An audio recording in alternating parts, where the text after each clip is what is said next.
All right, so I'm in Indiana, Findlay, uh, Illinois, Findlay in Illinois, and I decided I'm going to go get some breakfast before I head out onto the road to go get my next truck.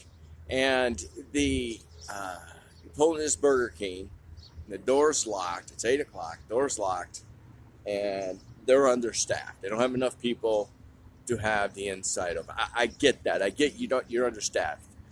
But then as I was leaving with the food I ordered in drive-through, which I get really ticked off about because I'm an old man. I want to sit in a restaurant. I don't want to eat in my car. I don't want food crumbs all over me. So although I already look homeless, I don't need to look worse. And I thought about it. It's like the reason why you're short-staffed is because the government's still giving people money. There was a time when you didn't show up on time. You had 3 tardies. You were fired. And you didn't want to be fired. So you showed up for work. And you showed up on time. And you showed up ready to work. Now we're like, oh, we're going to give an incentive where we can just get you to part with the government money and come work for us. Which is another thing. This is a whole other story of why are you not giving the people who stuck it out the $300 bonus for sticking it out, but you're going to give people $300 bonus for just showing up, putting an application. It's BS, okay? The government needs to stop. People need to go to work. Anybody who is able to work should work. Anybody who is not able to work, who's got a physical problem, mental problem, whatever it is, by all means, I'm for. Take my tax dollars. Help them people out. But the people who are physically and mentally able to work need to get their asses to work and need to shut that freaking spigot down so they'll go, well, I don't want to be homeless, so I'm going to go work. And just being homeless doesn't mean that you get money from people. If you're homeless, you got to have an address to even vote.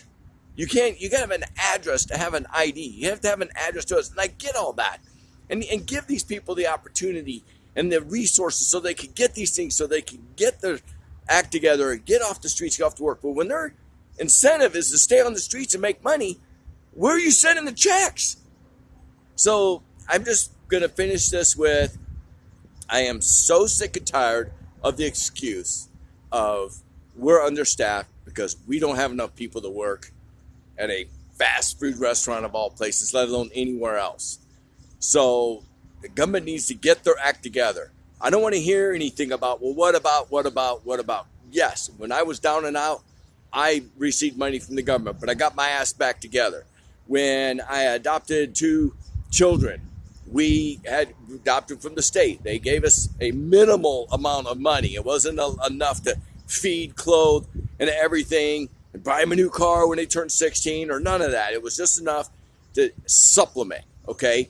We took on the responsibility of raising 2 more children after we'd already raised our children and sent them out into the world.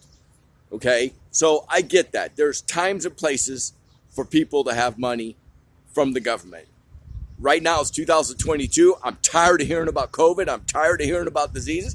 I'm tired of hearing about people sitting on their ass and collecting a check. Let's get it together. Let's shut off the spigot and let's get America back to work. Thank you.